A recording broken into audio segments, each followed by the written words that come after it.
Stock markets are selling off aggressively after ratings agency Standard & Poor's downgraded its credit outlook for the United States to negative, warning there is at least a 1 in 3 chance the U.S. could lose its stellar AAA credit rating in 2 years.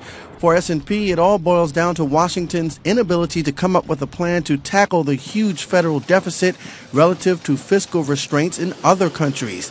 David Beers, global head of sovereign ratings at Standard & Poor's. The critical issue that we're looking at is two things, I'd say. One is whether Congress and the administration can come to some sort of agreement. How big is it? And ultimately, how credible is such an agreement in terms of the government actually able to, its ability to close the gap? The risk a ballooning federal deficit poses to investors of U.S. government debt unsettles Mohammed El-Arian, head of PIMCO, the world's largest bond fund, which recently sold all its U.S. government debt holdings.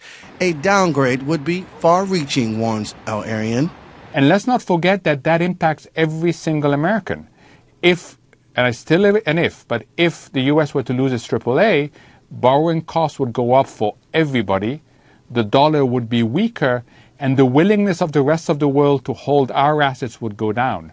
So everybody would be worse off with a downgrade of the U.S. rating.